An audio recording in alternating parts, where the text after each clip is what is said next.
media harmful for young people. On my right is the opposing team, and on my left is the affirmative team. Affirmative team, please introduce yourself. Hi, good afternoon. My name is Jeffrey Gonjan.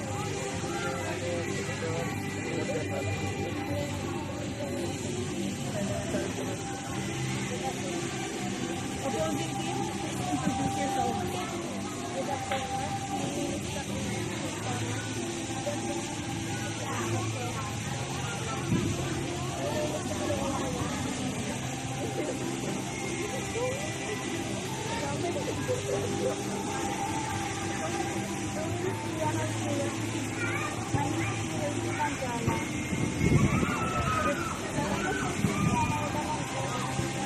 Before we start today, I would like to establish some ground rules today. Each member will have 2 minutes to present their points. Second, no interrupting while a speaker has the floor.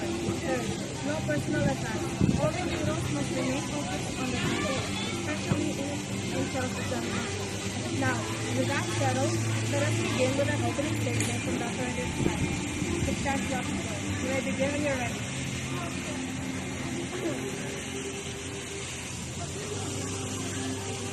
Social media enhance student academic performance, communication skills, and access for information.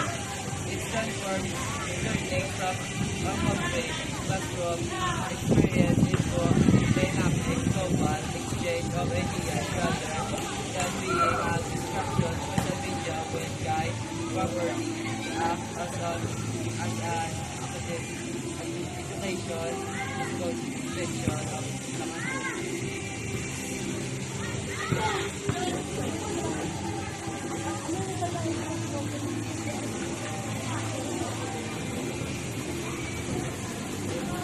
Opponents may argue that social media causes distraction and for academic performance. While that concern is valid, that issue lies not in social media itself, but how it is used with proper guidance from parents and teachers. Time management is start difficult. Students can maximize their benefits while minimizing the risk, just like both or technology. Social media is a tool to Thank you for the affirmative side for those questions. Now we will move on for the opposing team to ask their questions. Both sides of theory.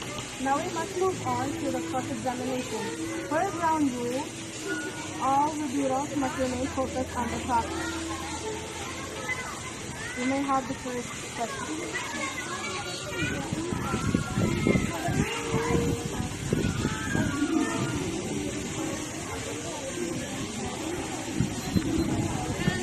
Can you repeat that?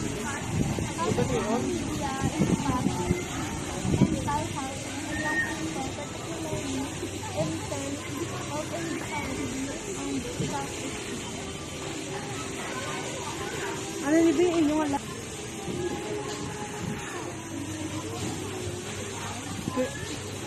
Social media can impact society. Maybe from decision from the enemies, they see something in social media. So particularly job and your goal for learning and education must be a distraction. without social media, you can copy into your notes, so you can learn it and memorize it easily. How can parents and guardians effectively monitor and guide young people's social media use? Social media, you can guide young people and teach them a lesson. Sa social media, addiction to shooting to addict line. My question. So my question is, ang wala dapat. go.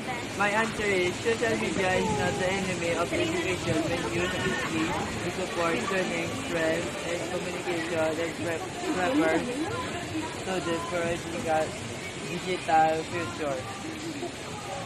My question is, are social media platforms prioritizing profit over the mental health and well-being?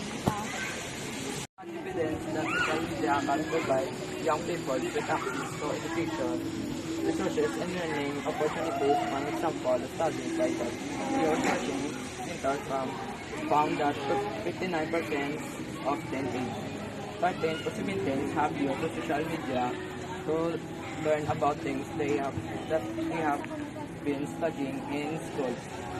Additionally, platforms like YouTube have made it possible for young people to access education. That concludes today's debate of is social media harmful for young people. I want to thank both the affirmative and opposing teams for the well-researched discussion and for the preparation for this productive debate. We hope this discussion provided a clear understanding of both sides of the issue. This is Angelique Arrayada signing out. Thank you and have a great day.